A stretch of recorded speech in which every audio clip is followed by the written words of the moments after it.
Is this working? Yeah, I'm trying to learn which bhajan. I was going to do Ohe Vaishnava Thakur and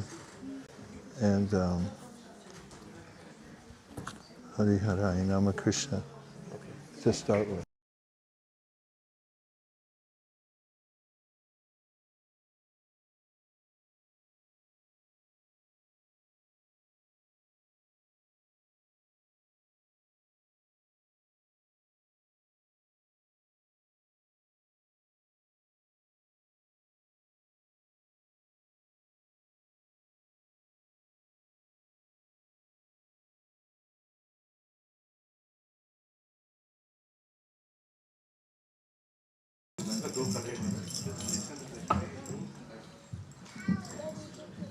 Krishna, Krishna, Krishna, Krishna, Krishna, Krishna, Krishna, Hey.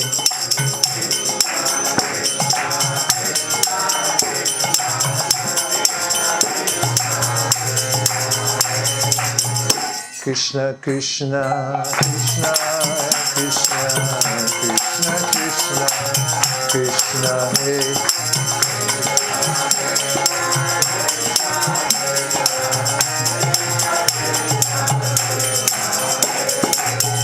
Krishna, Krishna, Krishna, Krishna, Krishna, Krishna, Krishna, Rakshana.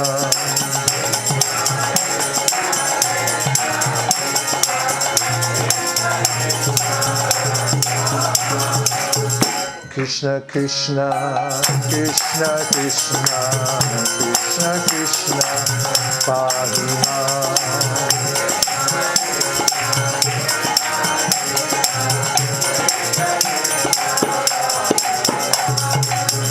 Rama Raghava, Rama Raghava, Rama Raghava, Rakshama.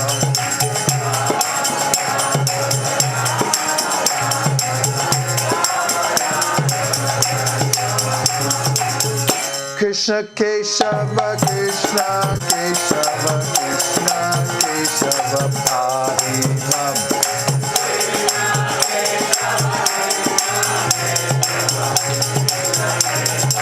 Pahimam. 3, 2, 1. Krishna! Oh hey Vaishnava Thakur Dwayara Sagara Eda Se Karuna Kori.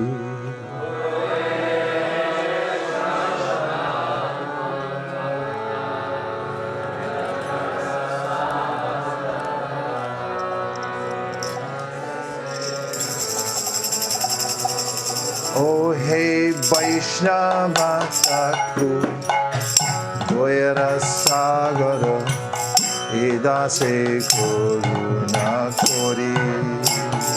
Oh hey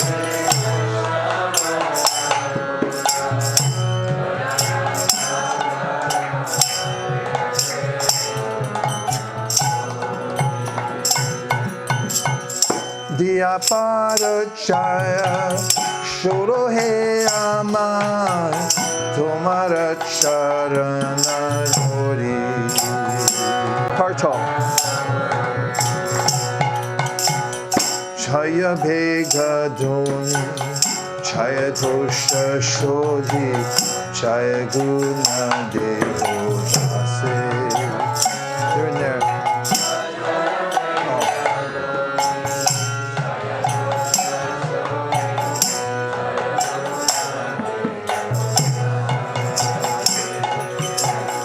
Chaya Satsanga Deho He Amare Boshashi Shangera Ashe.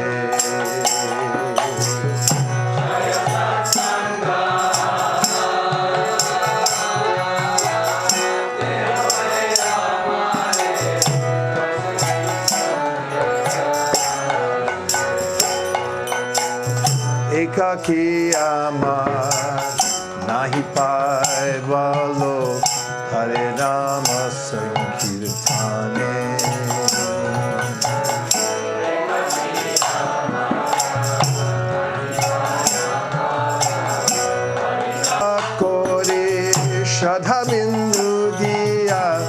Deho Krishna Nama Dhane.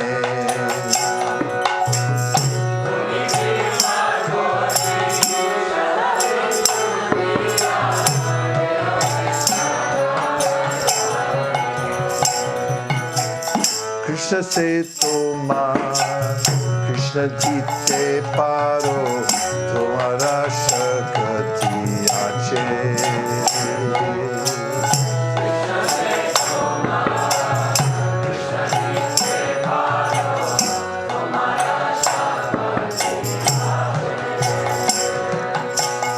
Amito Kanga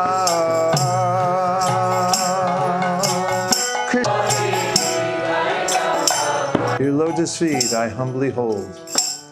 By helping me control the 6 urges and purifying me of the 6 faults, bestow upon your servant the 6 good qualities. O Master, please give me the 6 kinds of holy association. I've sat down here hoping to have your company. Alone, I do not find the strength to chant the holy name of Hari. Please be merciful and blessing me with a drop of faith, bestow on me the great treasure of the holy name of Krishna. Krishna is yours and you can give him to me, for such is your power. This wretch is simply running behind you, crying out, Krishna, Krishna. Hey Vaishnava Tatu, Doyara Sagara, Irase Kuruna Kori. Oh hey.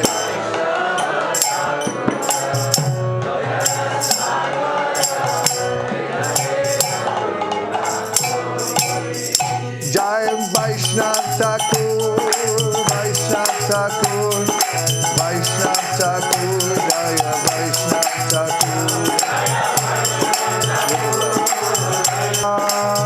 Prabhupada, Jaya Jaya Prabhupada.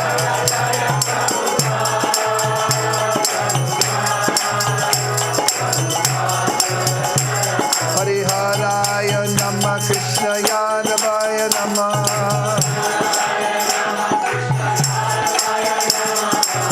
Yadavaya Madhavaya Keshavaya Namah. Gopal Govinda Ram Srimad Husudan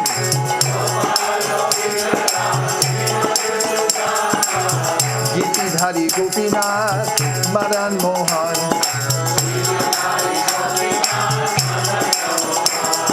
Shri Chaitanya Nityananda Shri Advaita Sita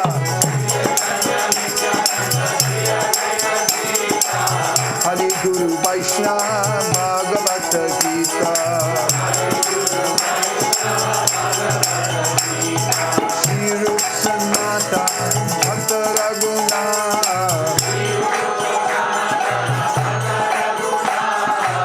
Shri Jiva Gopal Bhatta Das Raguna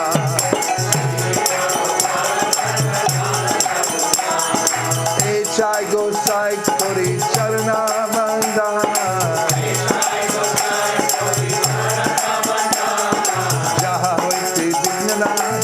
Abhishapura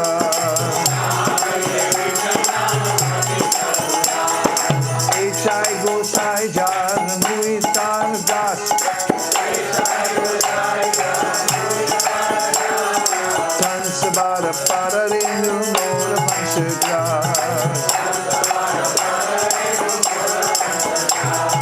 Tandara Charana Seve Bhakta Sanibas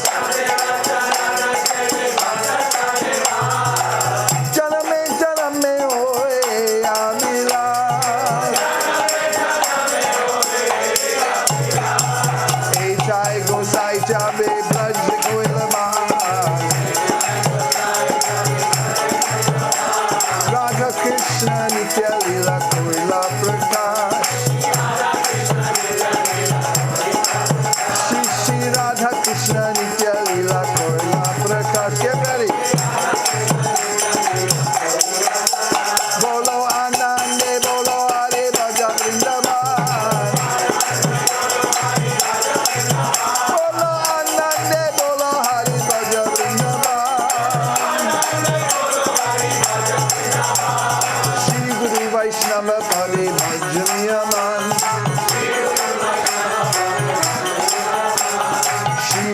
Vaishnava Pad, Padmakuri Ash.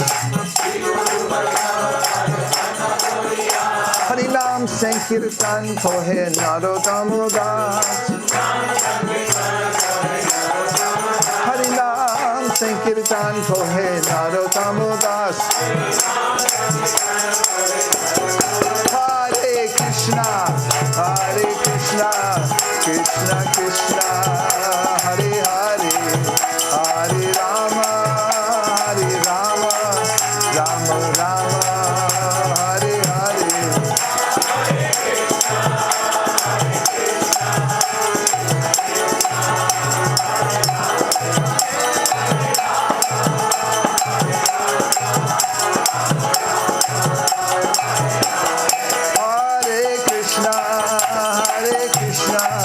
Krishna Krishna, Hare Hare, Hare Rama, Rama Rama, Hare Hare.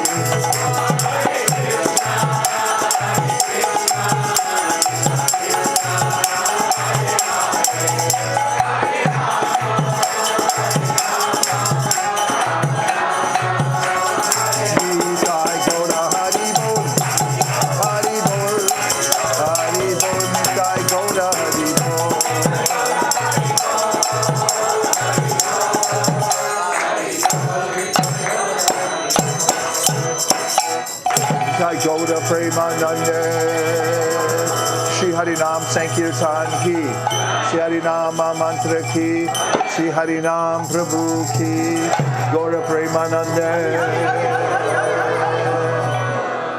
Nitai Gauda Hari Bol, Hari Bol, Hari Bol, Nitai Gauda Hari Bol.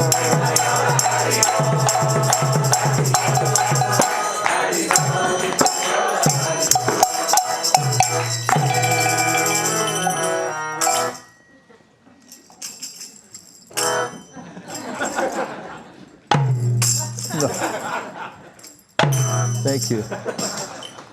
Okay, Hare Krishna. First, before I begin tonight, I'd like to offer this class to my very dear friend and godbrother, Charu Das Prabhu, who is one of the great pioneers of the Sankirtan movement. I always told him that if he wasn't doing what he was doing, spreading Krishna consciousness in such innovative ways, he should have been the president of the country. He always reminded me of a president or a very highly placed senator. He was articulate, astoundingly articulate. Just listening to him was always a feast for the ears. And started a radio station way before social media, mass communication was available. People were still sending snail mail, and he had a bustling radio station where he was regularly putting out Christian consciousness information. He went off to Utah, it's a Mormon state, and made friends with all the Mormons. They love him there. Everybody likes him wherever he goes. Started beautiful temples that his wife Vaibhavi designed herself. They're both of them highly skilled. Anyway, I've been really conflicted because hearing that he passed, I guess we heard about it on Monday night or Tuesday night. And on one side, I could just see the momentum he had in Krishna consciousness. Externally, I didn't lament at all because I thought, well, of course, he was about 80 years old and he just stepped out, moved on, and obviously he had a completely successful life from my perspective. And the way I saw Prabhupada talk about Jayananda Prabhu, who passed away just before Prabhupada, so we had some vision about how Prabhupada would observe devotees leaving the world, and who he wrote about it. On the other side, I noticed I've been mourning very deeply. It's a psychological adjustment for me. It happened after Bhajans Yamaraj left. And after Charu Prabhu left, I've been having really intense dreams. And I realized that after Bhajans Yamaraj left, I was imagining what it would like to have died, and then I was actually put myself in the position that, okay, I already passed away and I came back into the life I'm in now and I'm watching myself. And I could just feel that it was a mourning process. And it's one of the hardest things to cope with, and that is the loss of God siblings. We lose mother, father, and so forth, but many of us, at least for me, I've known my God brothers and God sisters longer than I knew my parents for. And it's the hardest thing. But it's also part of the maturing process in Krishna consciousness, to lose parents, loved ones, and then cope, tolerate, and be observant of how Krishna tells us to process such things, and watch how Prabhupada did it also. And then, of course, when you start losing beloved godbrothers, reality shifts, and once again, there's another way of processing everything, taking shelter of the holy name, and the Shastra becomes more urgent. It's always urgent, but it seems more urgent in those cases. And just interesting and observing, at least I'm observing my own reaction. I don't even know how I'm reacting until I start observing how psychologically I'm dealing with these things. Having said all that, I offer this reading tonight to Charu Prabhu, who would fully approve. He was a full-on Hare Krishna devotee who had extremely high taste for hearing and chanting and spreading the Sankirtan movement.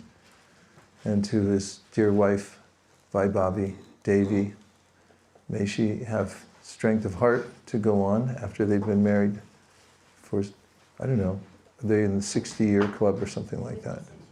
56 years. That's not nothing. Although it goes by like that, it's still not nothing. So to you, Charu Prabhu, we offer this class tonight, and good for you for all you've done. And may we follow in your footsteps. Hare Krishna.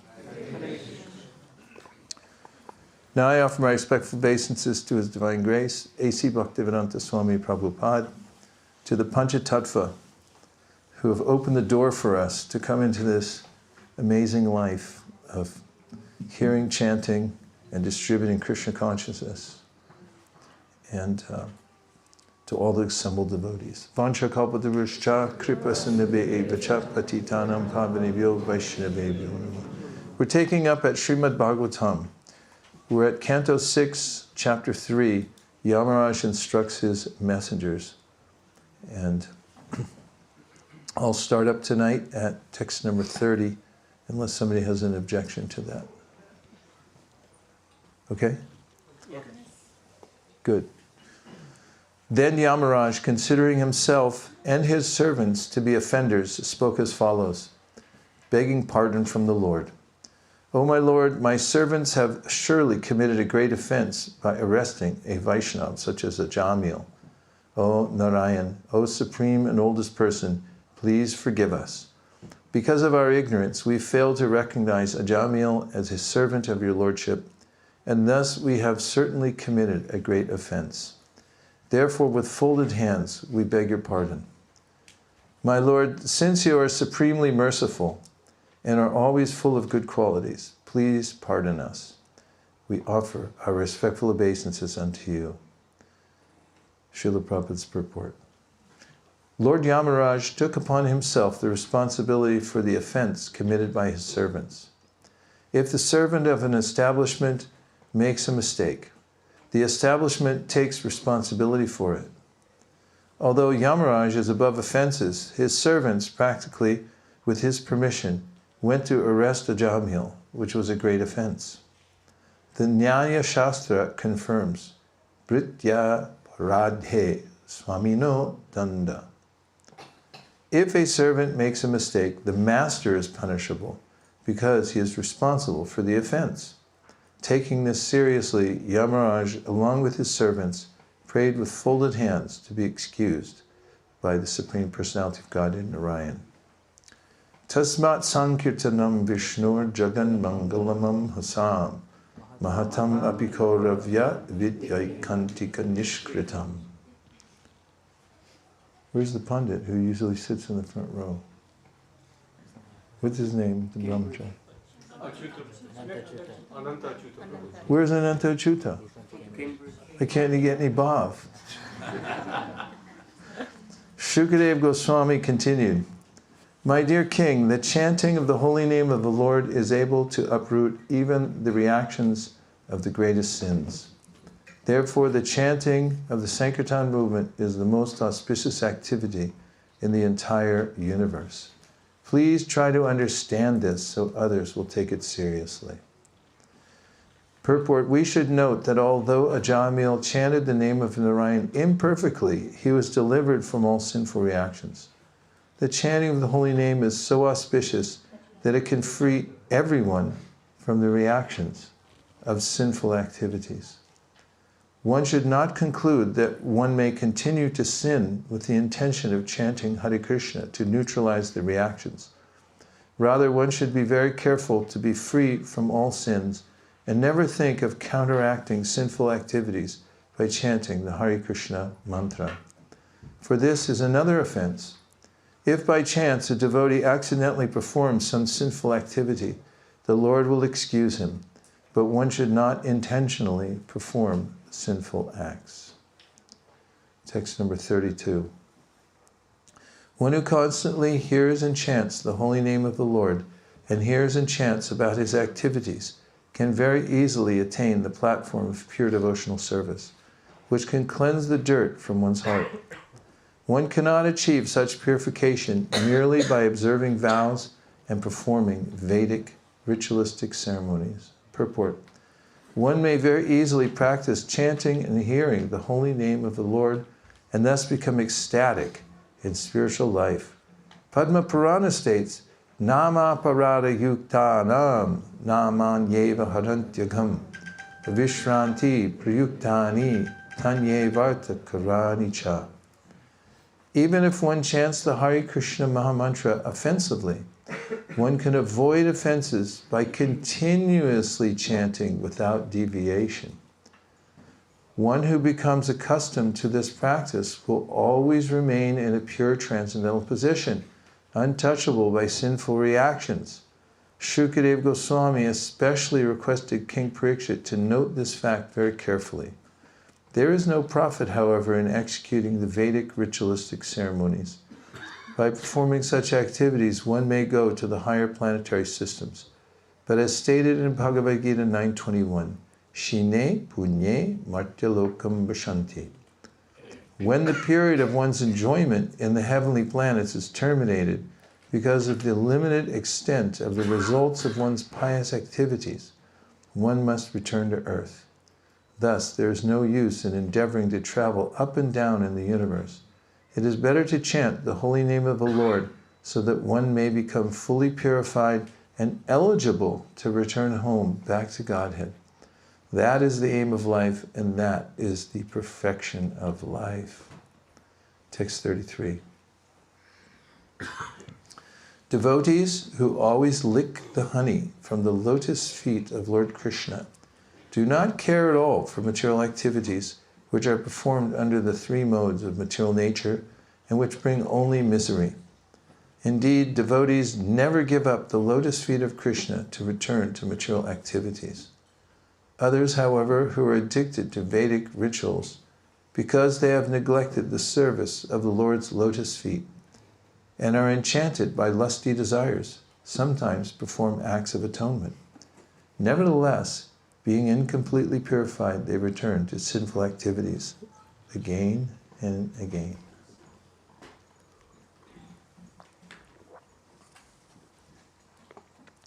Purport. A devotee's duty is to chant the Hare Krishna mantra.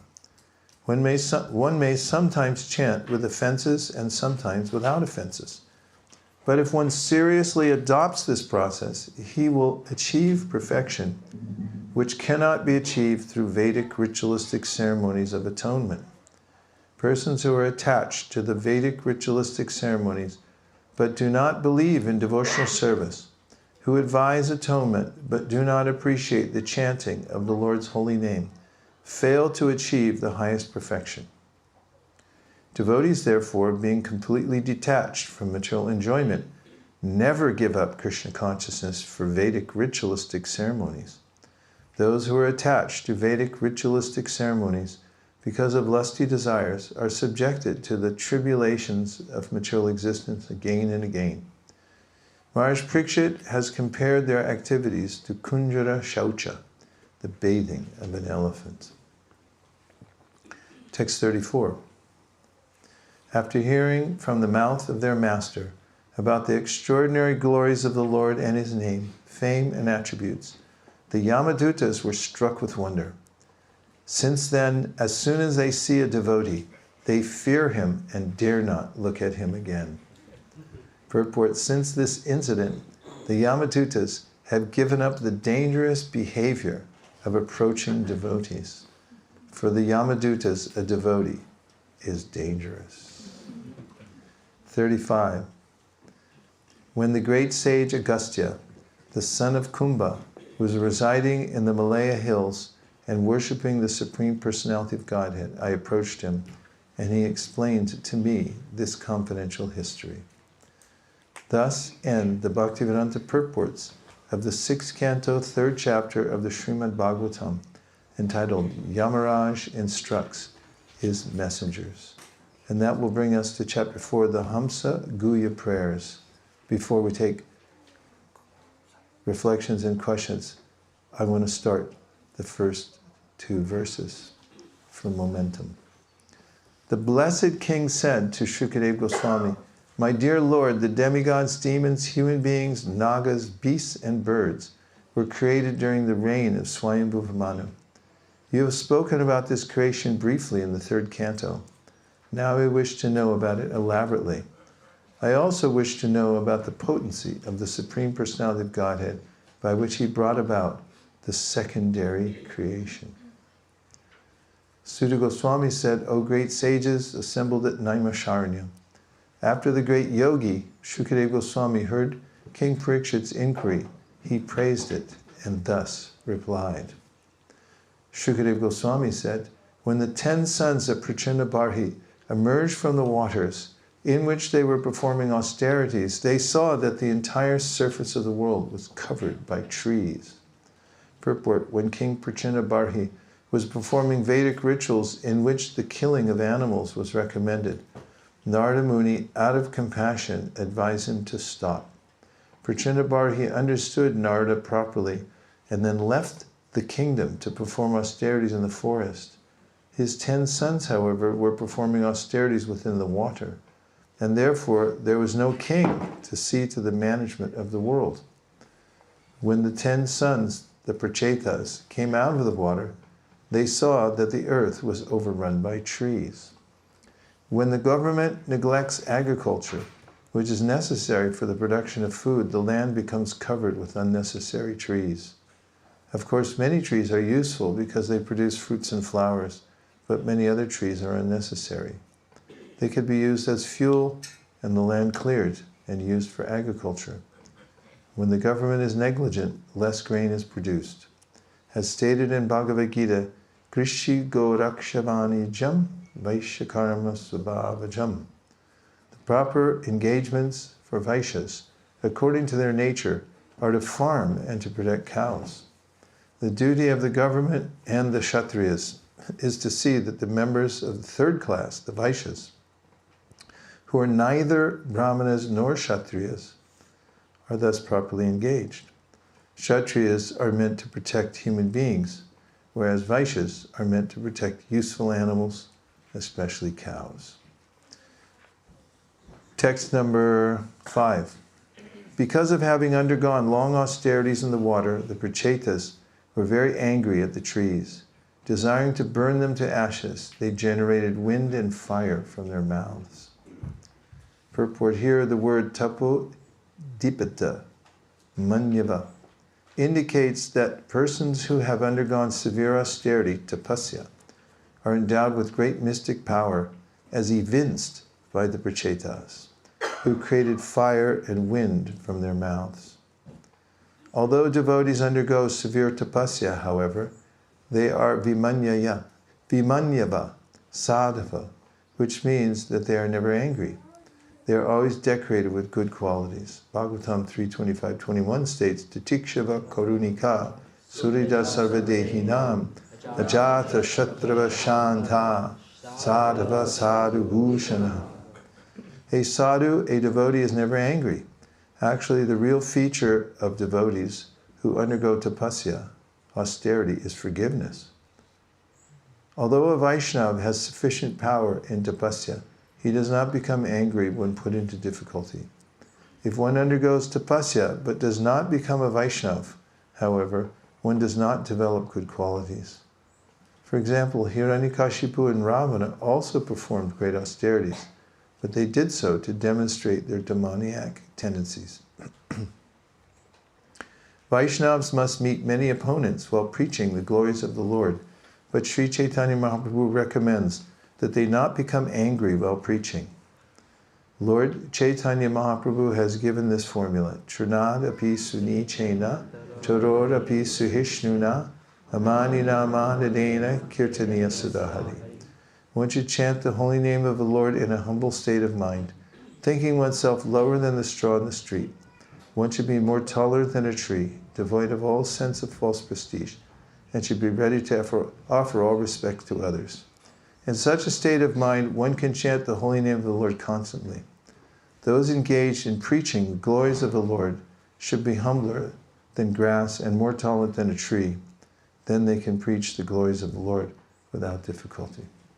Yeah, it's hard finishing that other section because you start feeling separation, get all morose. Because that was nectarian. Over the last few sessions, we read through that whole section about a Jamil. That's why I didn't want to stop. We would all just got morose. But now we're into a new chapter, so it's a cliffhanger now. Let's see if you have any reflections or questions. Yes, Ravi Prabhu.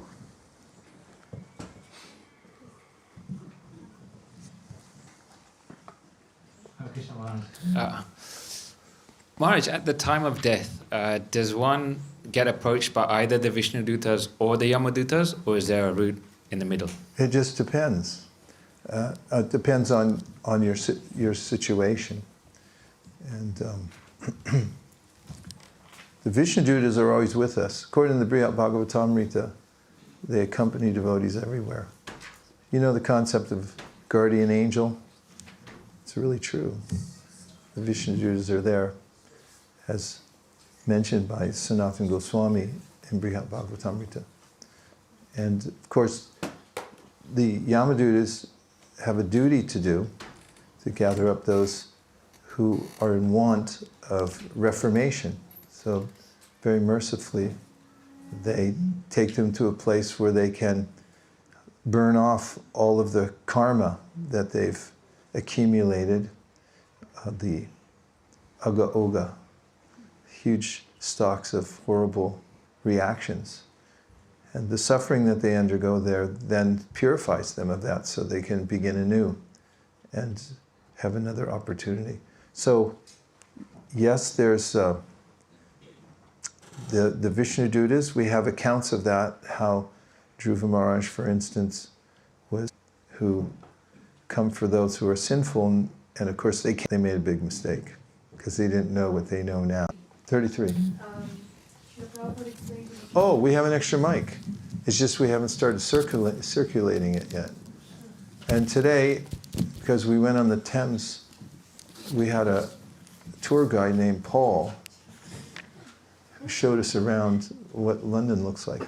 And Divyanand Prabhu mentioned afterwards, he said, everyone in our movement should learn how to use a microphone like Paul. And the way it is, it's almost touching your chin. Not, I wasn't picking on you, I'm just saying. That's what Divyanam Prabhu said. Okay, go ahead.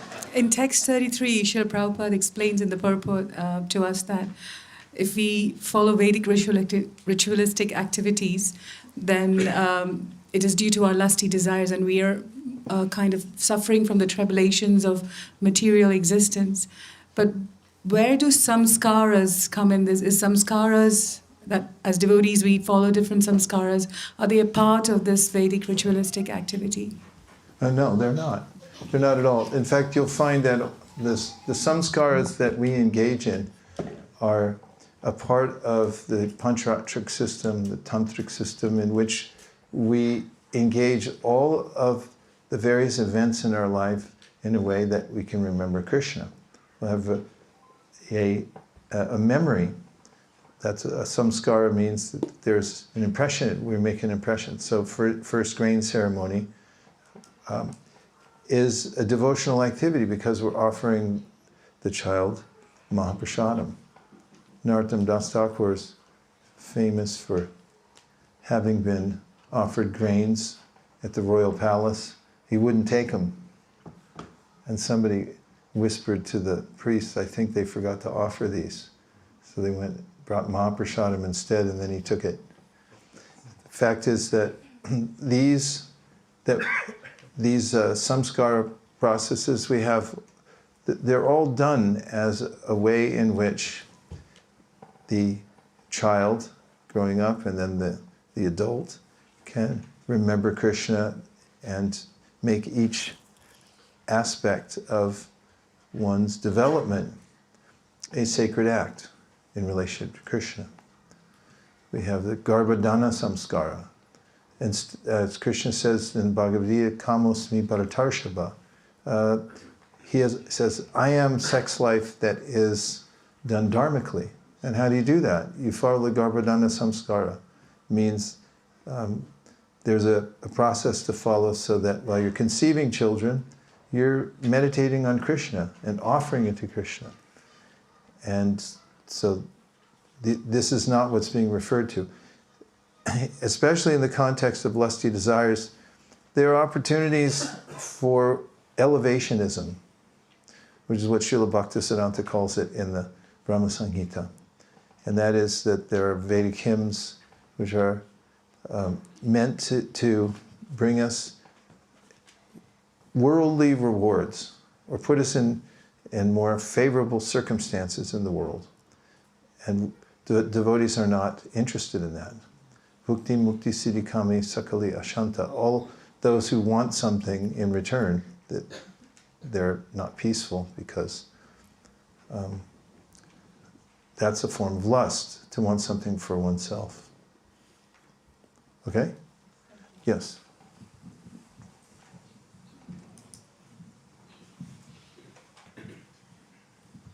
Hare Krishna Maharaj. Yesterday we were reading about how Ajamil got benefit by chanting the holy name, as in calling his son repeatedly, because he didn't know that it is offense to chant the holy name to rectify sins. So almost like his ignorance was in his favor. And so my question comes, when we teach people about the holy name, is it not more advantageous to not teach them the 10 offenses? Because then if they do it, however they do it, in a humorous way, in a way to just better themselves, calling their child, they get more benefit. Then if we did teach them the 10 offenses, then they have to be even more careful. Sorry if that's an inappropriate question. It's not inappropriate, but it's a little speculative in a way. I mean, how would you even do that? Let's just not tell anybody anything about Krishna consciousness and get them to chant Hare Krishna, which we kind of do anyway. We go out and publicly chant Hare Krishna and so forth. But in order for somebody who's part and parcel of Krishna, who has free will and has the ability to willingly remember Krishna, we want to give as much information as possible. Siddhanta Bolya Krishna, Siddhanta Bolya, I'm sorry, what is it? Siddhanta Bolya Chitta Nakara Alash Iha Hoite Krishna Lag Surita Monash. This is Kaviraj Goswami says, when somebody learns Siddhanta, means to know what something is and also what it isn't. It's very precise. The more clear one has an understanding. Siddhanta bodhicitta nakara alash. Says, don't be lazy about this.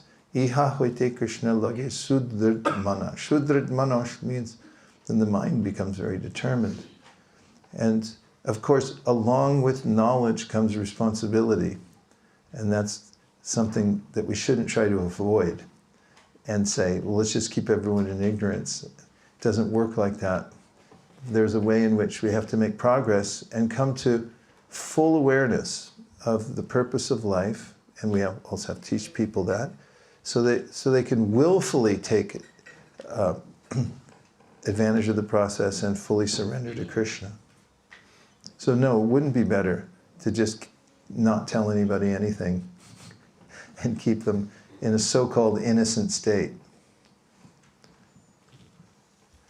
Okay, yes.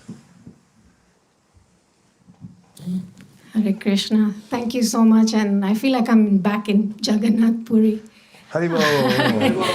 It's true. Wherever we go, if you just add water, it means add Prabhupada's books, a little kirtan, and a group. And this is a great lesson.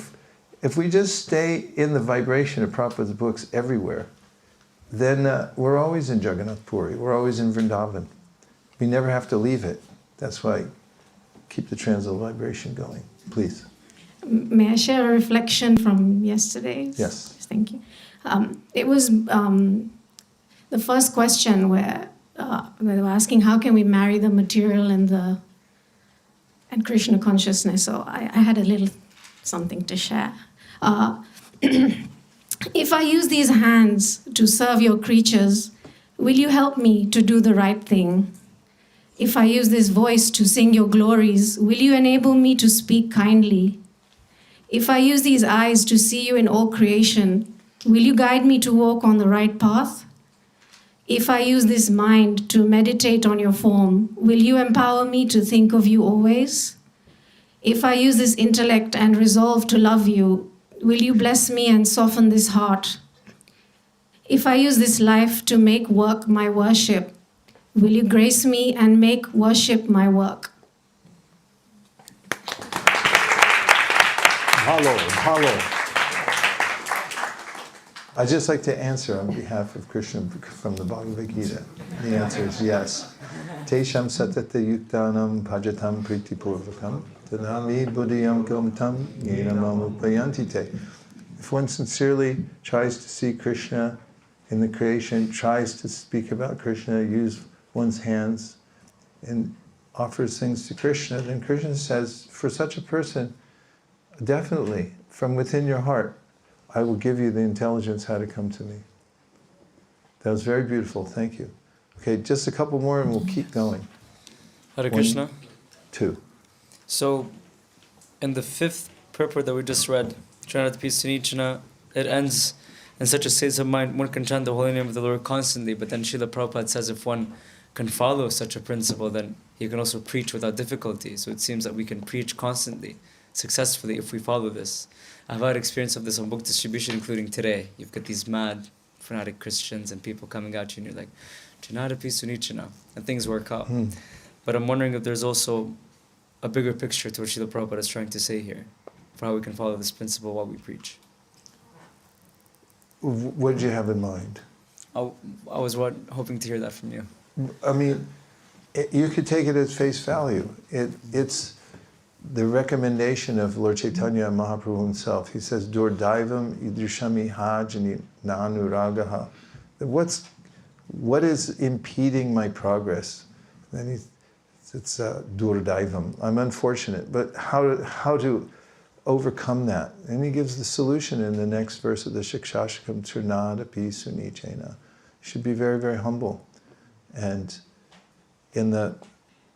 as I mentioned yesterday, the day before, the Bhagavatam Rita, there's a very neat section where Narada Muni's talking about humility, which he calls dainya, extreme humility, and how it's a requisite for developing prema. In fact, the two things go together.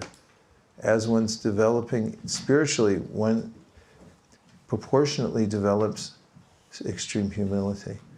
And this point about preaching and being humble is extremely important for a couple of reasons. One is, this is a great opportunity when we preach to maintain equilibrium. And part of maintaining equilibrium is to sublimate our false ego, which is generally what might make one react to somebody in a snippy way when they're harsh with us or so forth. And so we should practice that to see how we can maintain equilibrium. And what's more, Prabhupada points out in the pastime in which Chaitanya Mahaprabhu had gone to speak to the Mayavadis. And he came in to meet with them and sat down after washing his feet. You know, in India they have a place for you wash your feet to go in. So sannyasis all went barefoot, so he washed his feet. And then he sat down right near that area in an assembly of sannyasis, and Prakashananda Saraswati said, noticing his humility to sit lower, came over and extended his hand to Chaitanya Mahaprabhu and said, no, please, please come sit with us. And Prabhupada mentions in the purport there that people are already inimical towards devotees. There's a sense that pervades the material world that people don't want to be reminded of God. They would like to go on with the mass consensual trance that they're in, and they take exception. And he said, therefore, we should not make them more inimical. And he points out this as a model case where Chaitanya Mahaprabhu presented himself in such a humble way so that it melted the heart of Prakashananda Saraswati. And Prabhupada mentions there in the same purport that it gave Prakashananda a Gyata Sukriti so that he could hear the message of Chaitanya Mahaprabhu, which comes a little later when he talks about Sambandha, Abhideya, and Prayojana and how it relates to the Vedic literatures. And so that's our modus operandi. Therefore, when we talk about book distribution, for instance, we've been saying for a long time that our prime objective is to leave everyone with a good impression. And you can only do that by maintaining equilibrium, being very humble with people. And it's disarming because they don't meet people who do that. When you sublimate your ego, people are expecting somebody to snap back. They're hoping, because there's a rasa in it, a rodra rasa. And when you don't, they're left with a deep impression that, what are you guys taking? I want to take that. Because people generally don't have that. Prabhu? Hare Krishna, Prabhuji. So this is such a wonderful chapter where the glories of the holy names are described, but you have the effect as well to the story of Ajamil. So what it is for sadhakas that even after hearing, even after understanding so much matter about the power of the holy name, the Hare Krishna Mahamantra, that the sadhakas struggle to develop love for chanting. And what stops that, and how can that be overcome? Oh, we have to be patient. And that's mentioned in the chapter itself. You may remember, or may not, but in the chapter notes, Prabhupada talks about a growing of a tree. And that comes from Vishwanath Chakravarti Thakur's commentary in that chapter. And he says trees take a long time to grow, a long time to produce fruits. And if you've ever grown a tree from a sapling, you know that you have to wait a lot of seasons before it produces fruit. And oftentimes, and we have experience, don't we, near Kula? Say yes. We have a Fuji apple in our backyard. It's been growing for years, and it even gave some fruit. It wasn't until last year that the Fuji apples were so good that people were driving around our house. We look out, and there's like, you got any more of those apples? And so we have to be very, very patient. And there's a taste even in that, in being patient, because we're expectant of Krishna's mercy. Even though there's a taste in being expectant of Krishna's mercy and saying to Krishna, Krishna, I'm the only one who didn't get anything. This is a kinchana gochara. Queen Kunti says this is how we should interact with Krishna, as a kinchana. The Krishna, I didn't get anything. Everybody else got something. You know how, when kittens are born or puppies, maybe you do or don't, I do.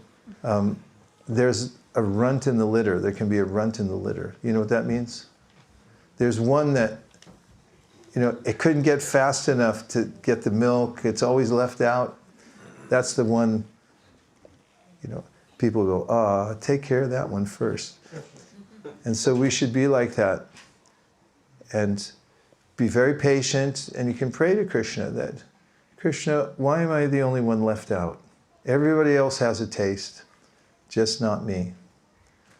And above all, patience means we should be consistent. Consistency is more important than inspiration. Because in the beginning, when you're taking medicine, you need to be consistent. You don't need to feel the effects right away. You just have to know that you're taking the right medicine. And we already know that. That was also mentioned in the chapter. And also, early in the Bhagavatam, Etan nirvidyamananam ichatam akato bayam yoginam nripanirnitam harirnam anukirtanam. This word Prabhupada makes much of. He says, Shukadeva Goswami uses the word nirnitam because this medicine has been vetted. He said, everybody's said this is the right thing to do. So when you have the right medicine, even if you're ill, and even if you take the medicine and you still feel ill, you should know that you're taking the right medicine and be happy in the fact that you're in process. And of course, and I'll just mention that I was talking to this professor recently who teaches mindfulness and meditation at Carnegie Mellon University. His name is David Cresswell. And he's been studying the effects of meditation and mindfulness for many years, quantitatively. And so he wanted to know about parallels in our Shastras. And the other day I told him about the verse, Yat Krishna Nama Tari Sitapta Vidya Pitopa Tapta Rasanasya Narochikanu Kintwavarat Anudilam Kalasaiva Justa Swadvikramad Bhavati Tad Karamula Handri, which is Rupa Goswami's analogy where he says when you get jaundice, you have to take the curative, which is sugarcane juice, but it tastes terrible. But as you continue to take it, then your disease goes away. And I saw a visible reaction from him. He goes, oh my, this is fantastic. And he's writing it down like, I can use this.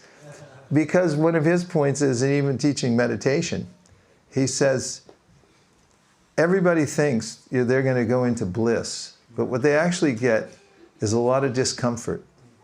They confront their own mind being a constant distraction. Their legs hurt. They wish they could stand up. And he says, that's good. You have to practice through the benign discomfort. Don't think you're going to get a freebie on this one. And so it's the same thing with chanting Hare Krishna. We have to be very patient. Take a few lifetimes. If you go past the finish line and and expect something, expectation is the mother of disappointment. So just know you're taking the right medicine and be very, very consistent, just like taking care of a tree or taking care of a disease. And the result is sure and certain because the holy name of Krishna are absolutely non-different and they're fully powerful. That's why we read the chapter, to understand that. Okay? Thank you. Om Tat Sat. And now we'll read a few more verses. Text 6. My dear King Parikshit, when Soma, the king of the trees and predominating deity of the moon, saw the fire and wind burning all the trees to ashes, he felt great sympathy because he is the maintainer of all herbs and trees. To appease the anger of the Prachetas, Soma spoke as follows. Purport. It is understood from this verse that the predominating deity of the moon is the maintainer of all the trees and plants throughout the universe. It is due to the moonshine that trees and plants grow very luxuriantly. Therefore, how can we accept the so-called scientists whose moon expeditions have informed us that there are no trees or vegetation on the moon? Srila Vishwanath Chakravarti Thakur says, Samo vriksha dishtata sa eva vrikshanam raja. Soma, the predominating deity of the moon, is the king of all vegetation. How can we believe that the maintainer of vegetation has no vegetation on his own planet? Text number 7. O greatly fortunate ones, you should not kill these poor trees by burning them to ashes. Your duty is to wish the citizens, prajas, all prosperity and to act as their protectors. Purport. It is indicated herein that the government or king has the duty of protecting not only the human beings but all other living entities, including animals, trees, and plants. No living entity should be killed unnecessarily. Text number 8. Everyone fine? Yes. The Supreme Personality of Godhead, Sri Hari, is the master of all living entities, including all the Prajapatis, such as Lord Brahma. Because he is the all-pervading and indestructible master, he has created all these trees and vegetables as eatables for other living entities. Purport. Soma, the predominating deity of the moon, reminded the Prachetas that this vegetation had been created by the Lord of Lords to provide food for everyone. If the Prachetas tried to kill them off, their own subjects would also suffer, for the trees also required food.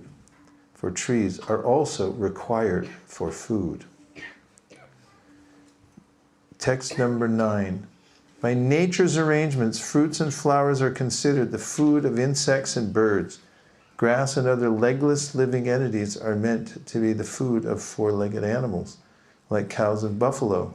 Animals that cannot use their front legs as hands are meant to be food of animals like tigers, which have claws, and four-legged animals like deer and goats, as well as food grains, are meant to be foods of human beings. Purport. By nature's law, or the arrangement of the Supreme Personality of Godhead, one kind of living entity is eatable by other living entities. As mentioned herein, dvipadam cha chatushpada. The four-legged animals, chatushpada, as well as food grains, are eatables for human beings, dvipadam.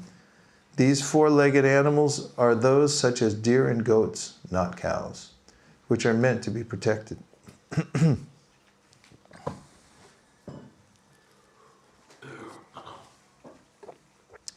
Generally, the men of the higher classes of society, the Brahmanas, Kshatriyas, and Vaishyas, do not eat meat. Sometimes Kshatriyas go to the forest to kill animals like deer because they have to learn the art of killing. And sometimes they eat the animals also. Shudras, too, eat animals such as goats. Cows, however, are never meant to be killed or eaten by human beings. In every Shastra, cow killing is vehemently condemned. Indeed, one who kills a cow must suffer for as many thousands of years as there are hairs on the body of a cow. Manu Samhita says, Pravritir isha bhutanam nivitistu mahapala. We have many tendencies in this material world, excuse me, but in human life, one is meant to learn how to curb those tendencies. Those who desire to eat meat may satisfy the demands of their tongues by eating lower animals, but they should never kill cows, who are actually accepted as the mothers of human society because they supply milk. The Shastra especially recommends Krishi Goraksha. The Vaishya section of humanity should arrange for the food of the entire society through agricultural activities, and should give full protection to the cows, which are the most useful animals because they supply milk to human society. Text number 10. O pure-hearted ones, your father Prachina Barhi and the Supreme Personality of Godhead have ordered you to generate population. Therefore, how can you burn to ashes these trees and herbs which are needed for the maintenance of your subjects and descendants? The path of goodness traversed by your father, grandfather, and great-grandfathers is that of maintaining the subjects, prajas, including the men, animals, and trees. That is the path you should follow. Unnecessary anger is contrary to your duty. Therefore, I request you to control your anger. Purport. Hear the words Pitra Pitama Enapi Jushtam Va Pratita Mahyai depict an honest royal family consisting of the kings, their father, their grandfather, and their great-grandfathers. Such a royal family has a prestigious position because it maintains the citizens or prajas. The word praja refers to one who has taken birth within the jurisdiction of the government. The exalted royal families were conscious that all living beings, whether human, animal, or lower than animal, should be given protection. The modern democratic system cannot be exalted in this way because the leaders elected strive only for power and have no sense of responsibility. In a monarchy, a king with a prestigious position follows the great deeds of his forefathers. Thus Soma, the king of the moon, here reminds the Prachetas about the glories of their father, grandfather, and great-grandfathers. Who said that? Who said Go ahead, give him the mic.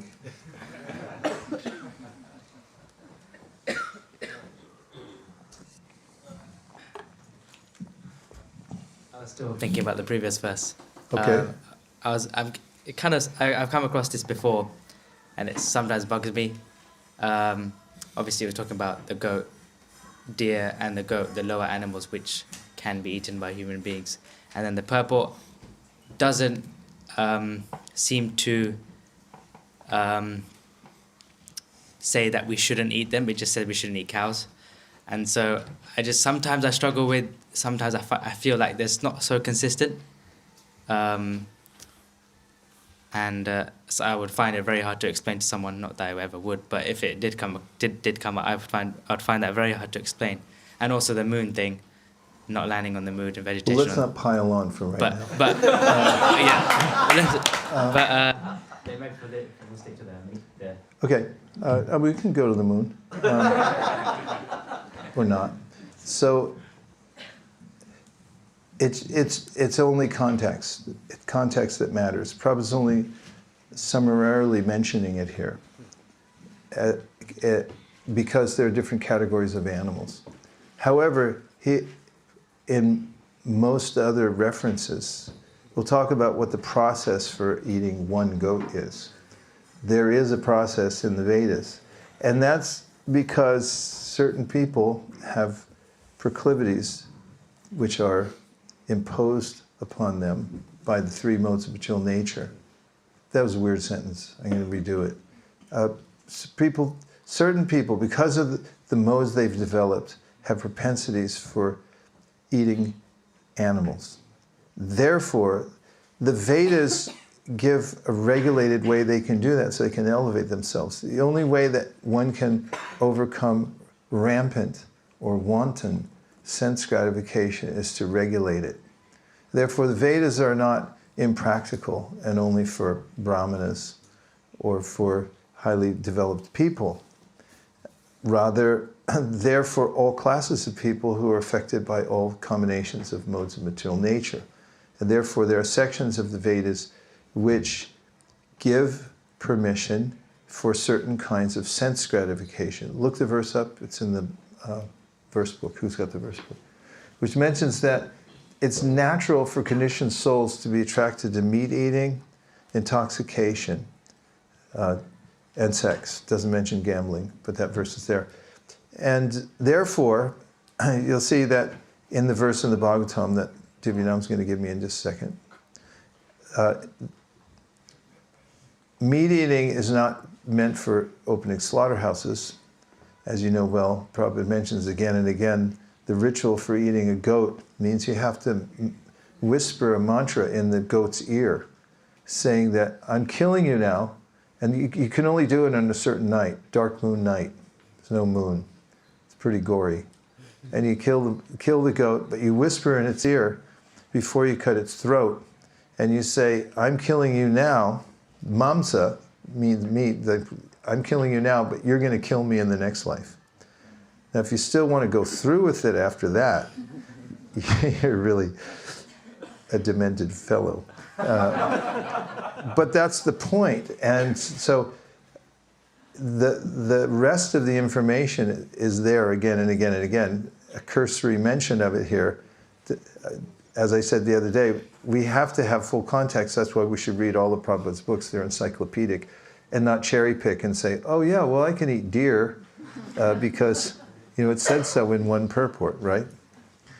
And as far as the other statements about the universe, Bhajans Yamaraj gave a nice point about this in a class he gave in Mayapur about somebody meeting somebody in Chicago on State Street and said, okay, come and we're going to meet at 2 o'clock on State Street and Park, where they come together at that cross street. We're going to meet at 2 o'clock. So then the person goes there to meet and waits there for half an hour and then 45 minutes and realizes that I don't see the person. So they leave. And the next day they meet again and say, what happened to you? He said, I was there. He said, I was there too. I didn't see you. I definitely didn't see you. He said, okay, I was at State and what's the other street I said? Park. And Park. And he said, well, where were you? He said, I was on the second floor. The building that's there is at State and Park, but I was on the second floor. It's actually, so he said, yes, he was there, the other person was there, but he didn't see the other person because he was in a different dimension. This is Sariputa's example, actually. And he talks about the multi-dimensions of the universe and our inability to see all the angles. And therefore, when we hear Shukadeva Goswami explain to Parikshit Maharaj about the various levels of the universe and the various dimensions of the universe, he even says it's so detailed, complex, and ever-changing that I can just give you a brief summary of it because it's practically the Lord's external energy is unlimited and very difficult for us to comprehend. Even Krishna says in the Bhagavad Gita, Na rupa masyeha tatopa labhyate namto na chadir na chasam pratishta ashvatamenam suvaruda mulam asanga shastrena dritena chitva, etc. And in this, he's saying that the material world, the whole cosmos, is like a banyan tree. We're in the middle of it. We have no perspective. We can't see narupam, the form, asyeha tatopa labhyate nanto. We can't see the beginning or the end.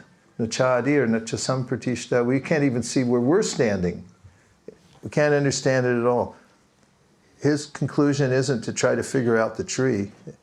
It's to cut it down with the weapon of detachment. And so there's a way in which we don't have the power, or anyway, I'll leave it at that with the analogy, because different points of vision. And this is a very important verse from the 11th canto of Srimad Bhagavatam that says, Loke vyavayam misha madhyaseva nitya hi jantor nahi tatra chodana vyavastitis teshu vivaha yagya suragrahar asu nivritti ishta. In this material world, the conditioned soul is always inclined to sex, meat eating, and intoxication. Therefore, religious scriptures never actually encourage such activities. Although the scriptural injunctions provide for sex through sacred marriage, for meat eating through sacrificial offerings, and for intoxication through the acceptance of ritual cups of wine, such ceremonies are meant for the ultimate purpose of renunciation.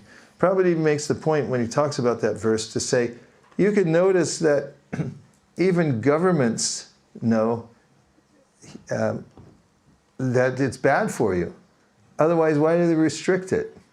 If drinking alcohol was such a great idea, why do they put so many limits on it everywhere? And many states where people are a little more religious, they just say you can't even sell it, and so forth. So you have to build context for people when they're hearing these things so that they don't freak out. These people can freak out. Okay. All right. So I'll just keep going because that was a long answer. Is that all right? Yes. 12. As the father and mother are the friends and maintainers of their children, as the eyelid is the protector of the eye, as the husband is the maintainer and protector of a woman, as the householder is the maintainer and protector of beggars, and as the learned is the friend of the ignorant, so the king is the protector and giver of life to all his subjects. The trees are also subjects of the king. Therefore, they should be given protection. Purport: by the will, supreme will of the personality of Godhead, there are various protectors and maintainers for helpless living entities. The trees are also considered prajas, subjects of the king, and therefore the duty of the monarch is to protect even the trees, not to speak of others. The king is duty-bound to protect the living entities in his kingdom. Thus, although the parents are directly responsible for the protection and maintenance of their children, the duty of the king is to see that all parents do their duty properly. Similarly, the king is also responsible for overseeing the other protectors mentioned in this verse. It may also be noted that the beggars who should be maintained by the householders are not professional beggars, but sannyasis and brahmanas, to whom the householders should supply food and clothing.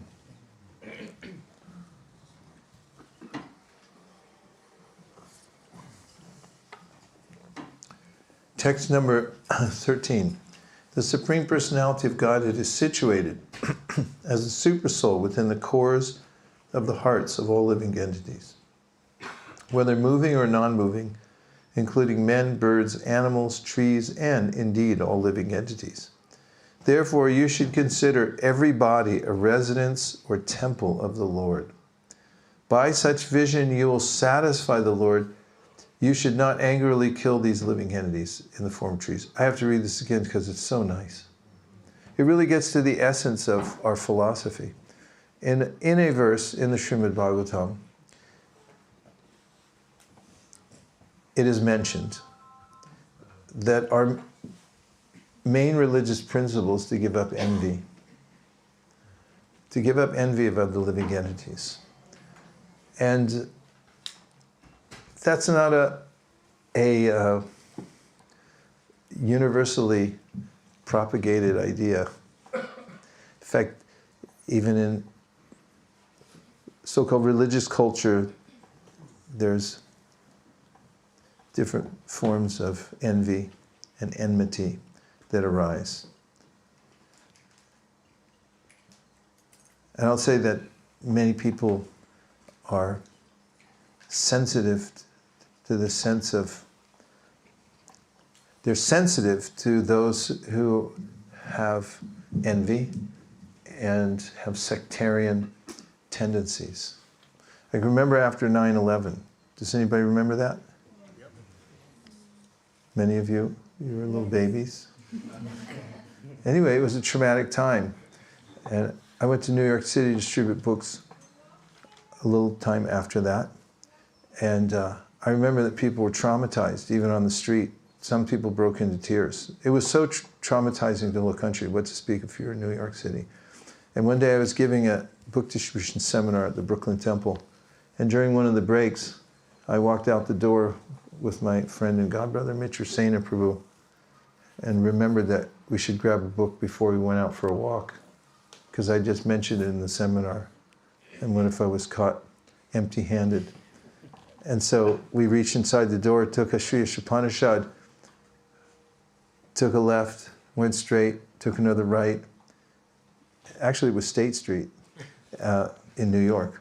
And just then we came across a very hefty-looking gentleman in a T-shirt and pants that were obviously he had been working in, and he was leaning against an enormous pickup truck.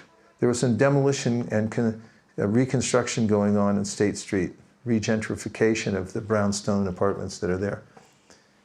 And he saw us as he was whiling away his time on his break, come around the corner in our dhotis and other Vaishnav symbols. And he looked at us both and he goes, "What are you, Buddha?" And I knew in that instant, in an instant I knew that's who the Sri Upanishad was meant for. And I took it out and I said, "No, we're not Buddha, but we follow these various principles." And I handed him the Sri Upanishad and I read him 2 verses, the 6 and 7. Yastu sarvadi bhutani atmani vanu pashyati sarva bhuteshu chatmanam tato nabhijagupsate yasmin sarvadi bhutani atmaivad bhut vijanataha tatrako mahakashoka ekatvam manupashyata.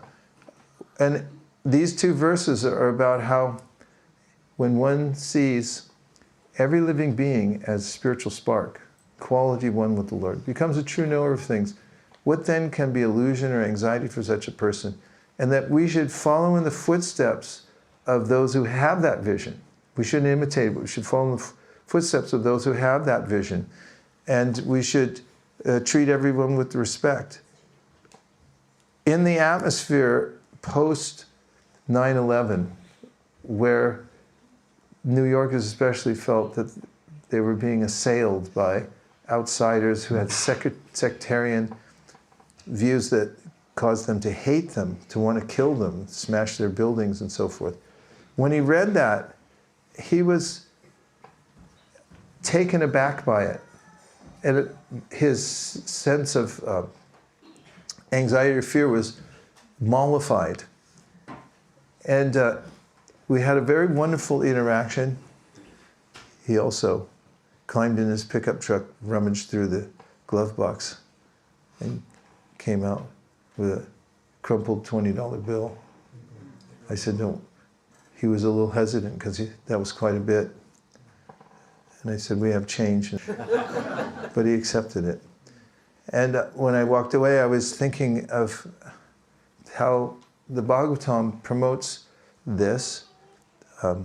Dharma prochita kaitavo traparamo. No, nigama kalpatro galitam palam shukamukad. Which verse am I thinking of? Dharma projita kaitavo tra paramo nirmatsaranam. Yeah, so this Bhagavatam is meant for those who are non-envious. Nirmatsaranam. Satam. For the truthful people who want to know. So this principle, I'll read it again. The Supreme Personality of Godhead is situated as the Supersoul within the cores of the hearts of all living entities, whether moving or non-moving, including men, birds, animals, trees, and indeed all living entities. Therefore, you should consider every body a residence or temple of the Lord. By such vision, you will satisfy the Lord. You should not angrily kill these living entities in the form of trees. As stated in the Bhagavad, confirmed by all Vedic scriptures, Ishvara sarva bhutanam hrider sharjuna tishtati. The Supersoul is situated within everyone's heart. Therefore, since everyone's body is a residence of the Supreme Lord, one should not destroy the body because of unnecessary envy. That will dissatisfy the Supersoul. Soma told the Prachetas that because they had tried to satisfy the Supersoul, now they should not displease him. Text number 14. One who inquires into self-realization and thus subdues his powerful anger, which awakens suddenly in the body as if falling from the sky, transcends the influence of the modes of material nature. Purport: when one becomes angry, he forgets himself and his situation. But if one is able to consider his situation by knowledge, one transcends the influence of the modes of material nature.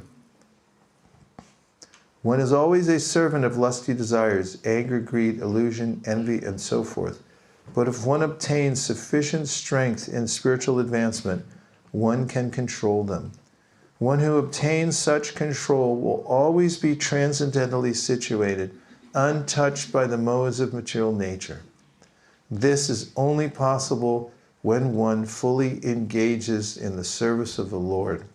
As the Lord says in Bhagavad Gita 14:26, Mam chayo vyabhicharena bhakti yogena sevate sagunan samatityaitan pramabhuyaya kalpate. One who engages in full devotional service, who does not fall down in any circumstance, at once transcends the modes of material nature and thus comes to the spiritual platform. By engaging one in devotional service, the Krishna consciousness movement keeps one always transcendental to anger, greed, lust, envy, and so forth. One must perform devotional service because otherwise one will become victimized by the modes of material nature. I'll read one more and then we'll take a few reflections or questions. There is no need to burn these poor trees any longer. Let whatever trees still remain be happy. Indeed, you should also be happy. Now here is a beautiful, well-qualified girl named Marisha, who was raised by the trees as their daughter. You may accept this beautiful girl as your wife. Now you can bring that one to your friends. Okay.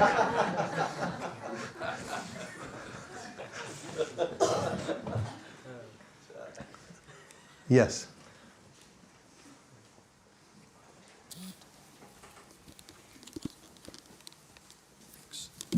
Hare Krishna. I really like the verse that we spoke about. By such vision you will satisfy the Lord. I was thinking about relationships we might have in the material world, where you might hurt someone and they say, "Ow, you hurt me," and they say, "Oh, I didn't mean it," but they're focusing on their experience as opposed to your intention. But Krishna here is saying that just by us thinking of others as being residents of the Lord, and he's saying that he's considering our intention, which is what he can see, but not everyone in the material world can see. So it's quite nice that Krishna is considering that. Yeah, and living entities are very perceptive. They're part and parcel of Krishna, plus Krishna's there within their hearts. And intention is very subtle. But if somebody has no ill intention, or the opposite, has every good intention, then living entities tend to perceive it. This is mentioned by Srinivasacharya in his prayers to six Goswamis, when he mentions Dhira Dhira Jana Priyo Priyakaro Nirmatsaro Pujito. They were Nirmatsara, the Goswamis. And therefore, Dhira and Adhira means those who were fixed in consciousness, Dhira, and the Adhira, those who were overcome by the modes of material nature and unsteady, had no spiritual practice. Both of them, the Goswamis were dear to both of them because they're nirmatsaro. They had no envy. And the Adhiras could perceive that. They could feel the good intention of the person. So our main technique is to be non-envious. And in our interactions with others, they'll sense that. People sense that. Even animals can sense it. The intentions of a person. I've seen those who are different kinds of animal whisperers. I just remember once in Govardhan, I was with the Sit Krishna Maharaj. He grew up with cows. There was a very wild cow there with long horns. Actually, I'd been bequeathed a cow for my birthday before that. And the cow that they gave me was the most wild cow. That would swing at anybody who came by. And I said, Mars, what kind of cow did you give me? And then when he walked over to it, she just became docile.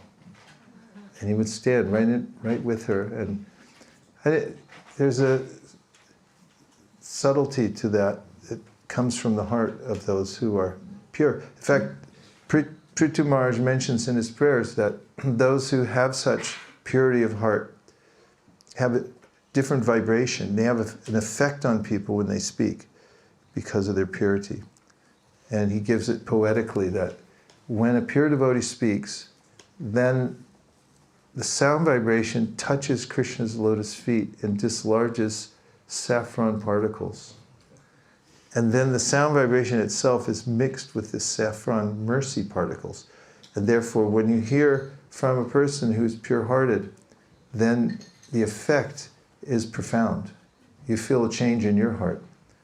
On the other side, Sanatana Goswami invokes this verse, Avaishnava ko girnam putam harikatam ritam shravana naiva kartavyam sarvo chista yatapaya. He says that if somebody is not a Vaishnav, they're envious, in other words, and they speak Krishna Katha, he says, don't listen to it. Because sarvo chista, chista means the remnants. And what is there? He said, it's just like milk. Milk's a good food. And if it's touched by the lips of a serpent, then it becomes poisonous. So then if you drink the milk, you think, oh, it's a good food, I'll drink it. Then you get poisoned.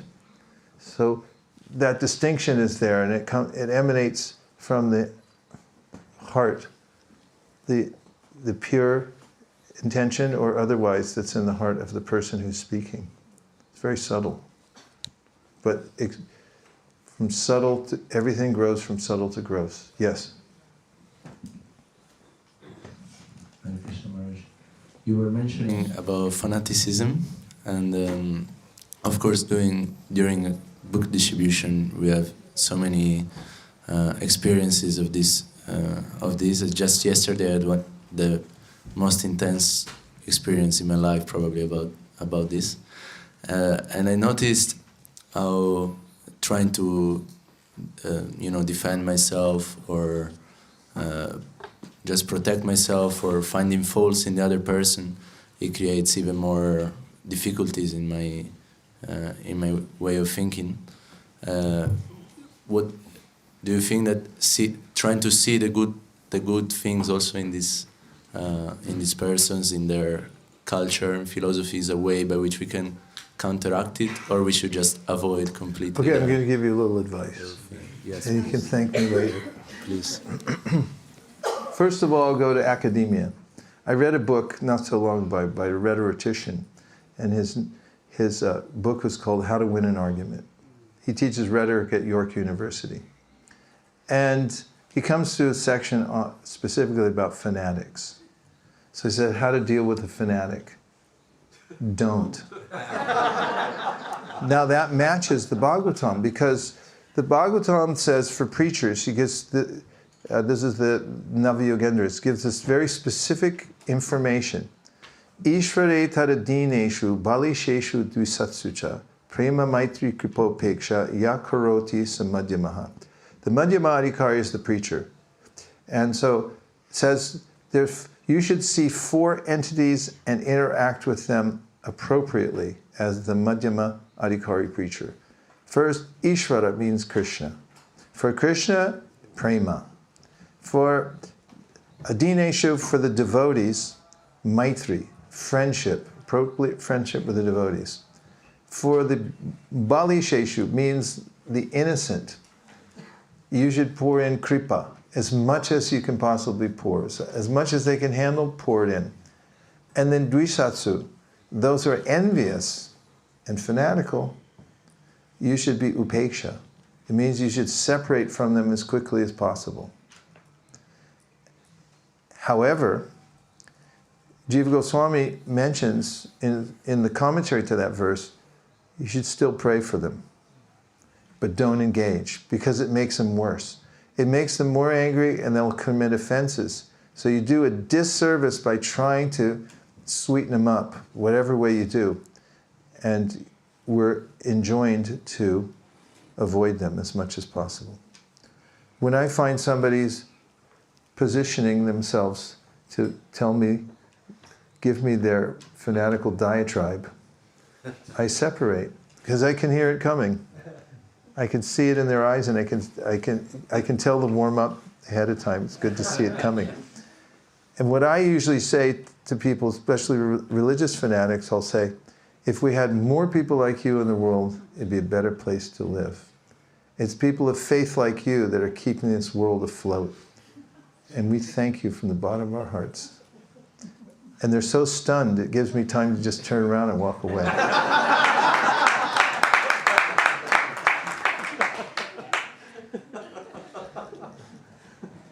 Does that help?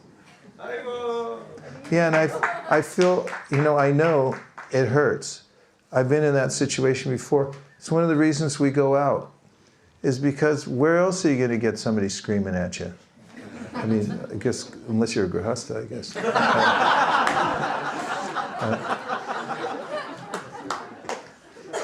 We need that. I love Jai Yamaraj's answer at Rise the other day. Remember somebody said, well, what do we do when somebody criticizes us? He said, you should appreciate them, that they only know the half of it, how bad I am. That's our mood. That's Trinada Pisunichena. And so that is available on the street corner that you're all working. It's an ocean, and you're going to get all these very special living entities coming by to give you these opportunities to practice what's in the Srimad Bhagavatam. That's how you get polished. That's how you get polished. You stay in that and you apply the principle. Or in your relationship with anyone, if you're in an ashram or you're in any kind of institution where you're dealing with people, you also have to apply all these principles that Krishna says in the Bhagavad Gita, especially at the end of the 12th chapter of the Gita, last six verses. They're so important that Kaviraj Goswami mentions them at the end of the Madhya Lila and says, here, take these, practice these. And we have time for one or two more. Yes, 1, 2.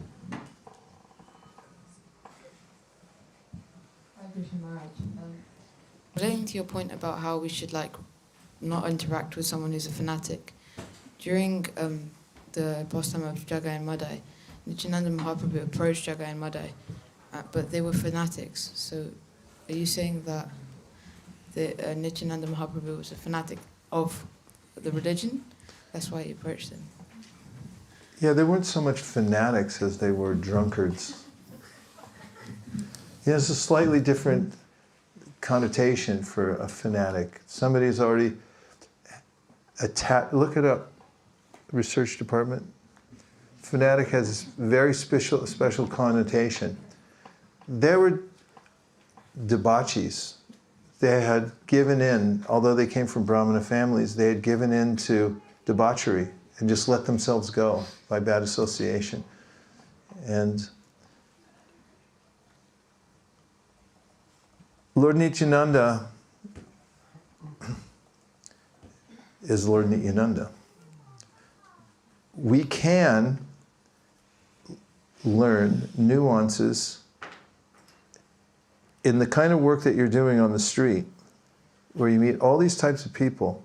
There is a way in which you get tuned so that you can deal with people, even sometimes people who are really wild or crazy or fanatical. But it takes a lot of insight, training, and refinement to be able to do that.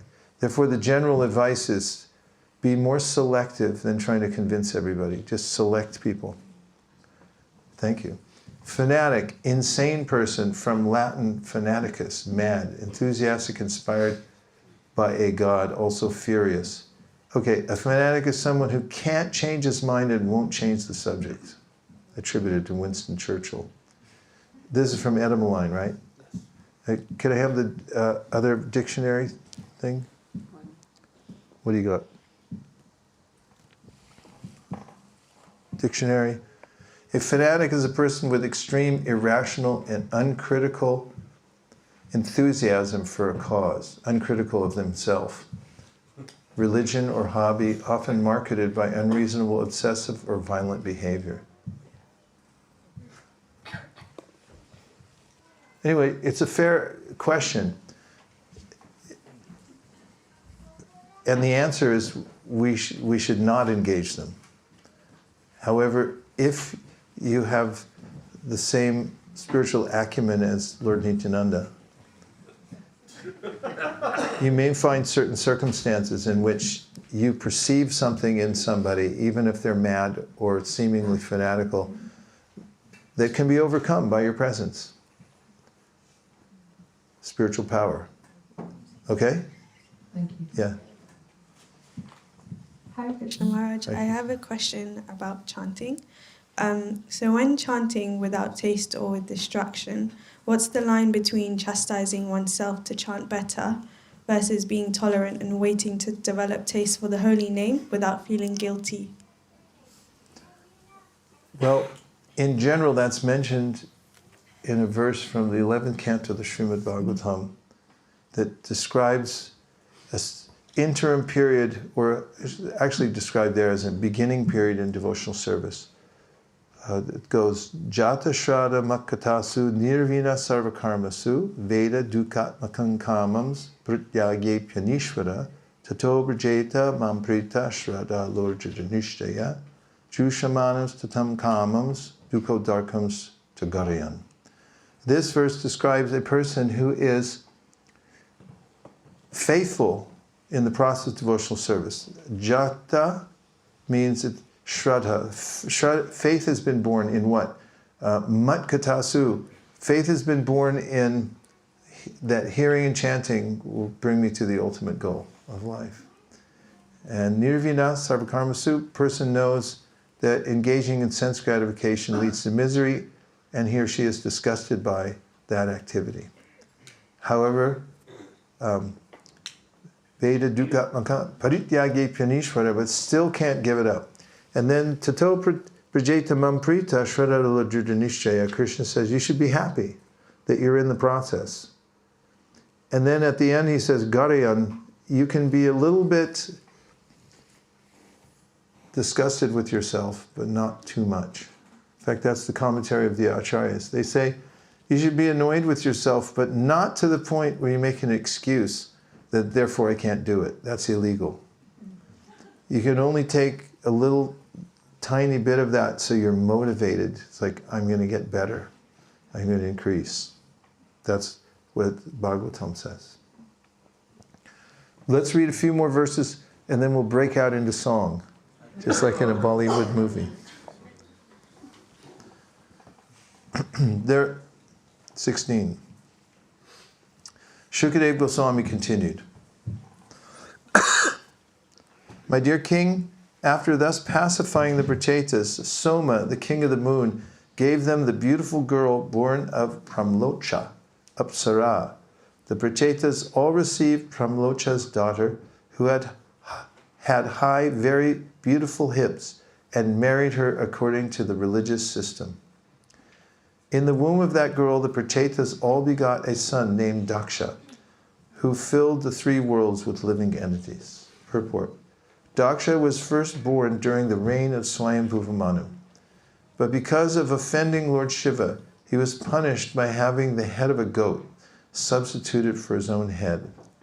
Thus insulted, he had to give up that body, and in the sixth Manvantar, called the Chakshusha Manvantar, he was born of the womb of Marisha as Daksha. In this connection, Srila Vishwanath Chakravarti Thakur quotes this verse, Chakshushe tvantare prapte praksharge kala vidrute Yasa Sarga Praja Ishta Sadaksho Daiva Chodita.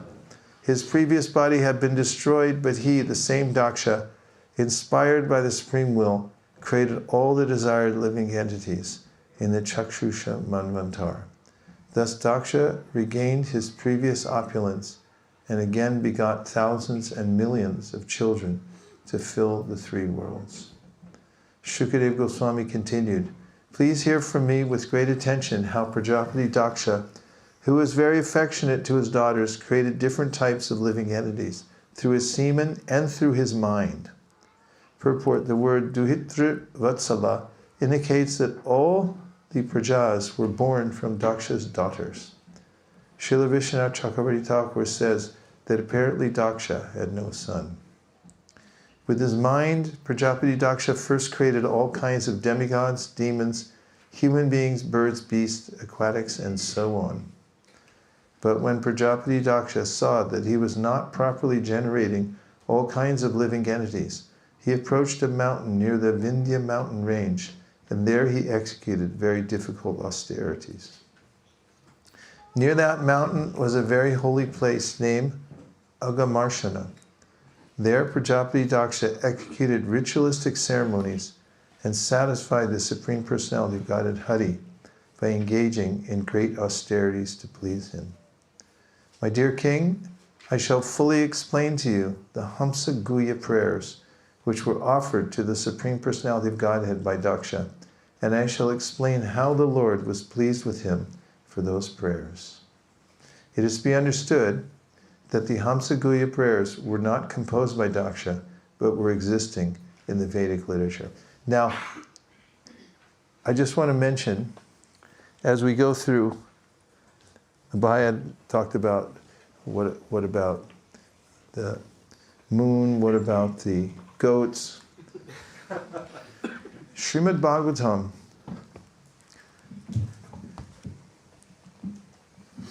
is medicinal for us. Is it Nivritta Tarshat Upagiyamana Bhavaushadach Chotra Manobirama? It cures a disease we have. And what is that disease? It's mentioned by Krishna in the Bhagavad Gita. He says there are 3 psychological anomalies that everyone has here in the material world. Raga, Bhaya, Krodha. And therefore he says, Vita, Raga, Bhaya, Krodha, Manmaya, Mamupashrita, Bhavo, Jnana, Tapasa, Putamad, Bhavamagata. First I'll name what they are, briefly. And that is, Raga means irrational attachment to matter, because we're spiritual souls. It doesn't make any sense at all. I mean, it makes a little sense, because the material world looks like a good idea. It just isn't. And Bhaya means fear. We've become fearful because we've separated ourselves from Krishna. And then we become afraid of our own selves, and that we're even a person. We may prefer not to be a person, and we definitely don't want God to be a person, because then he's a competitor. Apetasya viparyo smriti. And then Krodha means anger. We become intellectually disgusted with everything and say nothing means anything. There is no meaning to anything. And say absurd things like that, because an absurd statement, denial of the truth is, or denial of consciousness of God or anybody else is an act of consciousness, so it contradicts itself. So the Bhagavatam is the cure. And it takes us through every aspect of our interaction with the material world. Therefore, you find these nuances throughout the Srimad Bhagavatam of things that you never would have ever thought of before on your own, or think that it belongs in any religious discourse.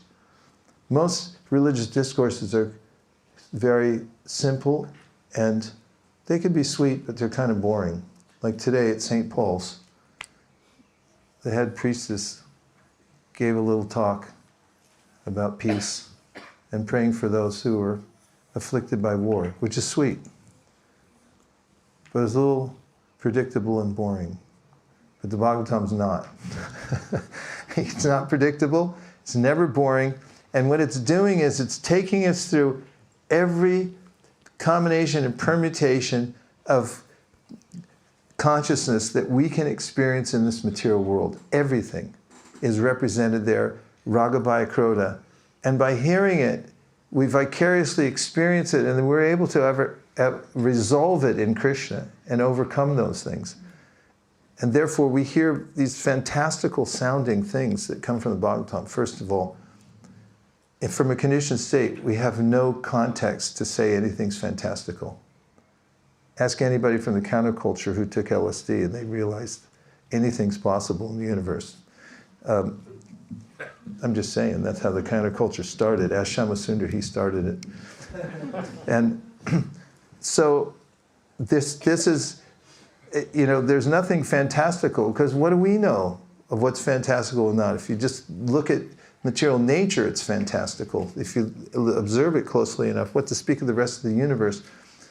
And if we listen to the Bhagavatam patiently and go through the whole 9 cantos, we'll be clear-headed and ready to take the next part of the dosage, which is coming in Krishna Lila, that brings us to this point of Krishna Prema. Vikriditam Raja Vadubriraham cha Vishnu, Shadhanvito Nashrinu Yadata Varna Yadya, Bhaktim Param Bhagavati Pratilabhyakamam Hridrogam Ashvapahinot Yacharena Dira. That's just by hearing the vibration. It has so much potency that if you faithfully hear it, you'll be faithful after you hear all the categories of material nature being dealt with in the first 9 cantos, then you'll be completely cured and of the dread disease of the heart, which is lust.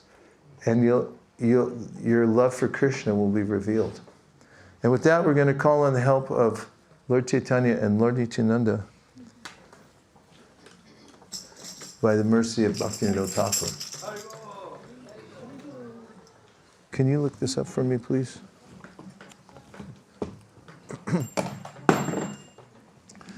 It's Nadia Nagari, right? Nadia Nagare Nitai Niche Niche Gaire.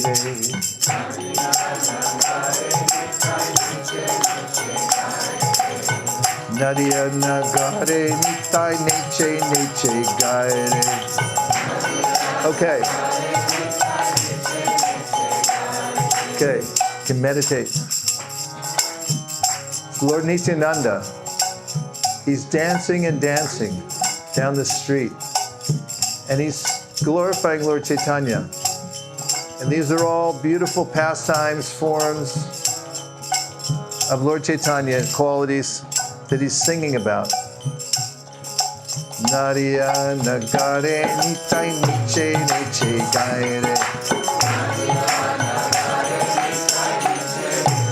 Okay, together. Jagannath Sutta Mahaprabhu Vishwambar Mayapura Shashi Navadipa Sudakar Shachi Sutta Gora Hari Nimai Sundar Radha Bhavakati Akshadita Natava Namananda Chapala Palaka Matibhaka Ramananda Vanda Taki Katu Kanudat Narayana Gare Nitai Niche Niche Gaire Narayana Gare Nitai Niche Niche Vijayati Udipachak Dwaryar Mohan Kartika Sarvasya Gramya Bali Kakridam Lakshmi Pratibora Data Udata Balaka Shachira Pati Puta Shoga Nigara Lakshmi Pati Purva Desha Sarva Kaishahara Nivijay Tapahari Vishnu Priya Swaha Narayana Kare Nitai Niche Niche Kare Narayana Kare Nitai Niche Niche Arya Dharma Pala Pitra Gaya Pinda Data Puri Shishya Madhacharya Sampradaya Pada Krishna Namo Mata Krishna Tapa Adyapaka Nam Sankirtan Yuga Dharma Prabhara Advaita Manava Srinivasa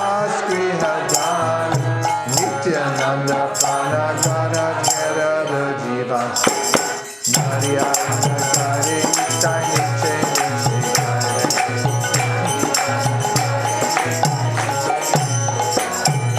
Antardeep Shashadar Simanta Vijay Godruma Bihari Madhya Deepa Lilashar Kola Deepa Pati Rutu Deepa Maheshwar Janu Moda Dhuma Rutu Kere Ishar Sarvakanda Raganata Jana Vijivan Jagai Manai Adi Durvita Prara Narayana Kare Nitai Niche Niche Kare Narayana Kare Nitai Niche Niche Nagara Kirtana Simha Taji Udara Shudana Pracharaka Bhakta Tihara Narayani Kripa Sindhu Jiveraniyanta Adama Paduya Jati Bhakta Dosha Shri Krishna Chaitanya Chandra Bharati Tarana Hari Braj Shira Muni Ukalapava Narayana Kare Nitai Niche Niche Kare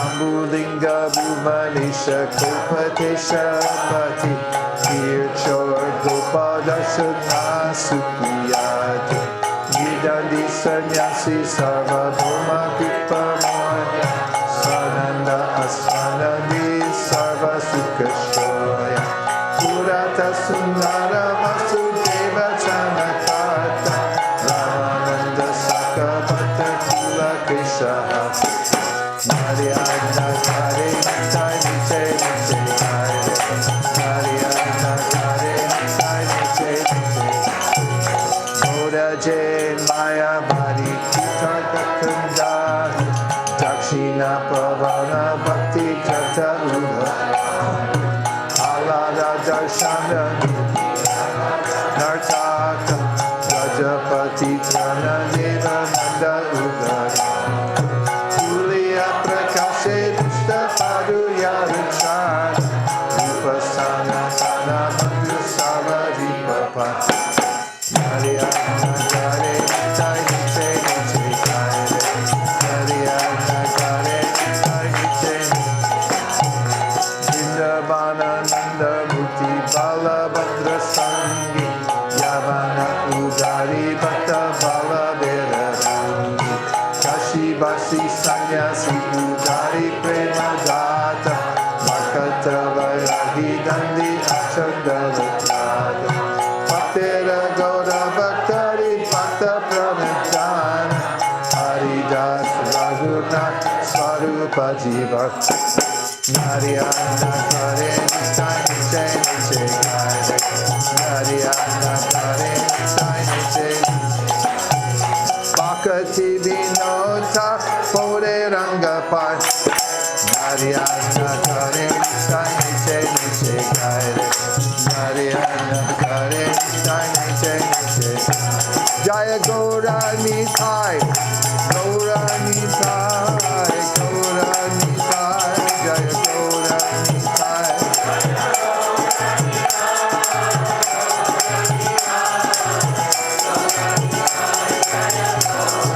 Hare Krishna Krishna Krishna Hare Hare Hare Rama Hare Rama Rama Rama Hare Hare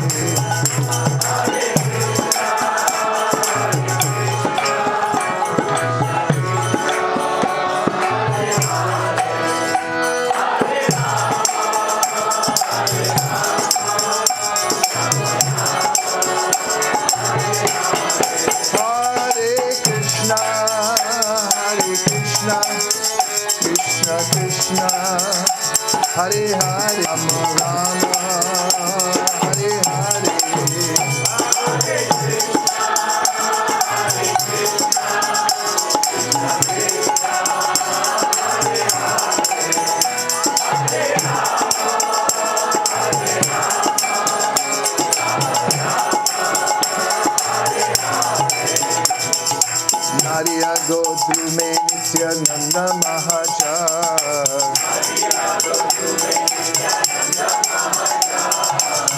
Pate ache nam hata jivera chara.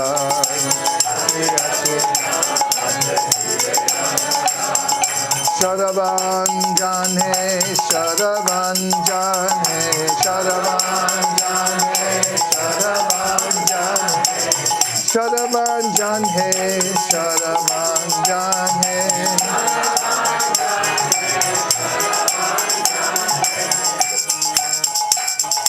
Prabhu Ragnai Bhai Magiye Diksha coming. Hare Krishna, Krishna Krishna, Hare Hare.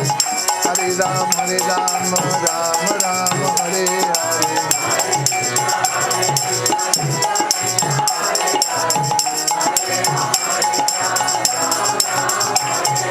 Nari Agodu Me Nityananda Mahanja.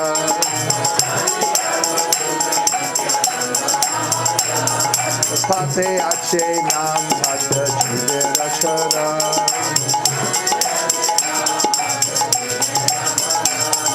Sharavan Jane, Sharavan Jane.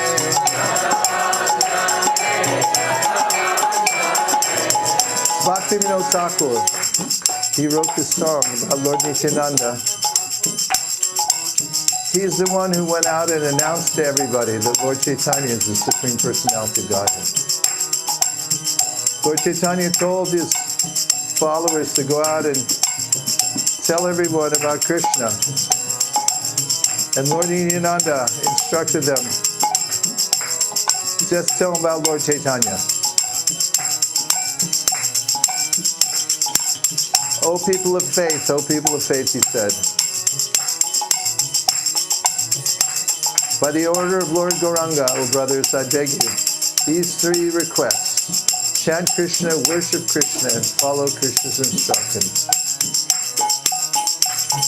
Sharavan Jane, Sharavan Jane. Prabhu Ragnai Bhai Magiye Diksha.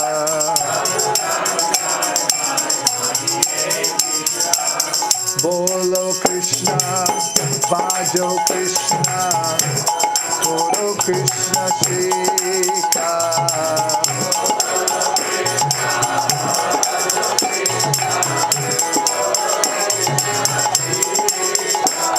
Apararashna Volo Krishna.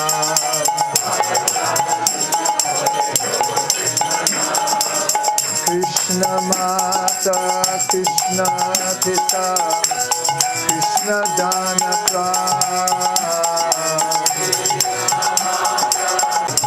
Jire Goya Krishna Nam Sarva Dharma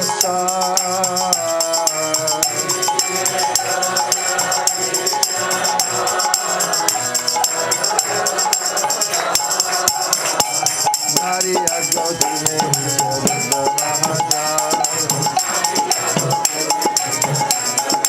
Hare Krishna, Krishna Krishna, Hare Hare, Hare Rama, Rama Rama, Hare Hare.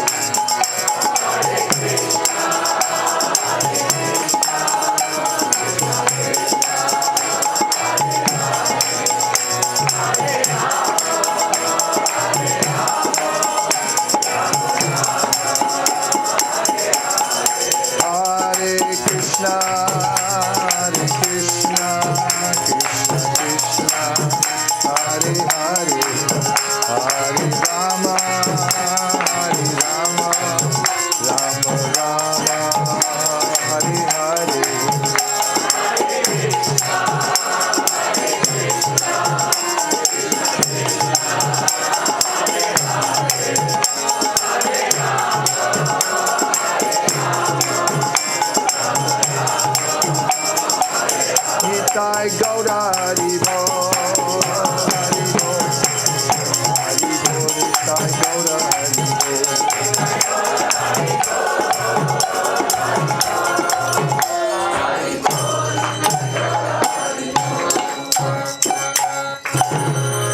Jai Gaur Premanande, Shri Harinam Sankirtan ki, Srila Prabhupada ki, Gaur Bhaktivedanta ki. And now a quick word from our sponsor. This great by Shashika Prabhu ki, Srila Prabhupada ki. Please don't leave. Maharaj has gifts for everyone, so please stay back for 2-3 minutes more. Just before everyone leaves, so once again, we'll be back here tomorrow evening for this season's last session. Unfortunately, I know it's sad, but Maharaj is back in 2 months in June. So we'll keep the vibration going. When he's back in June, we'll have the readings of Srimad Bhagavatam. We will let you know what days. We'll try and at least try to keep it for 3 or 4 days if we can, although Maharaj is here for a shorter period. And we're very grateful for Maharaj and Mother Nirakula, who are coming now twice a year to UK, by the way. So those of you who like to hear more, tomorrow morning Maharaj is giving class at ISKCON London Soho. You can tune in online or come in person. Both are welcome. You can do that. And tomorrow evening we are here. And Saturday, if you want to be on a road trip with Sacred Street Party, we are heading to Crawley. Haribo! So we'll be in Crawley in the morning, and in the evening, South London. Navdeep Chand Prabhu, who's here, who is looking after for South London for a very long time, requested whenever next Maharaj comes, please request him to come.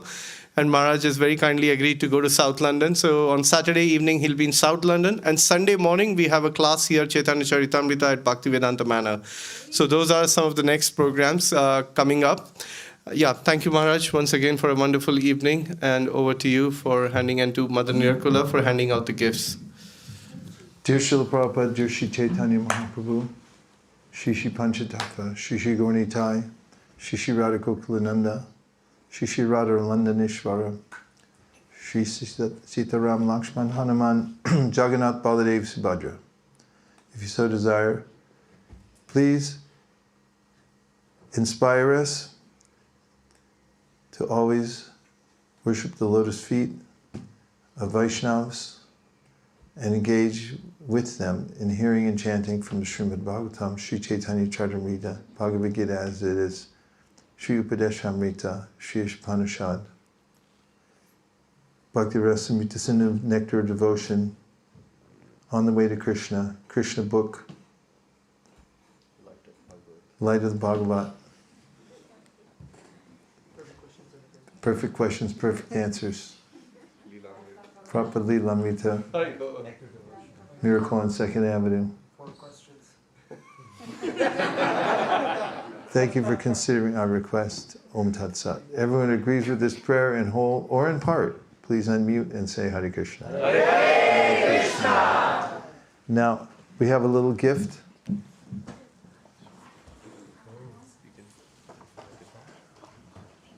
Do you have enough? Yes, Maharaj, we have one for you.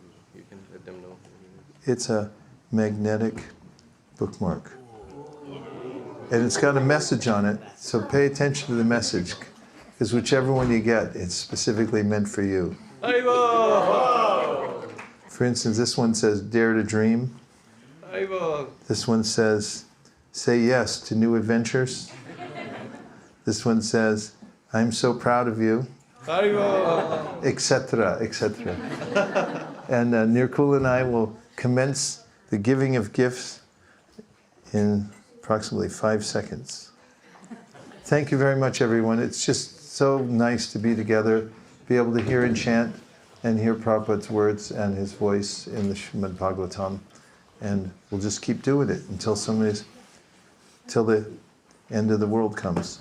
Thank you very much. Hare Krishna. Vanchakalpadrishya kripa sindhabe vachapatitanam bhavanibhyo vaishnavebhyo. Here, this one's good for you.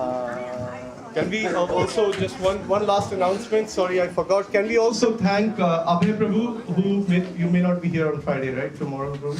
Let's thank Abhay Prabhu for being with us on the harmonium. Come on, it's a vibe. Give it up.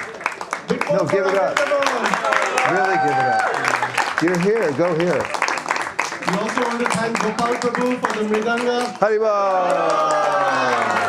We want to thank all the girls here who've been playing other musical instruments. Haribol!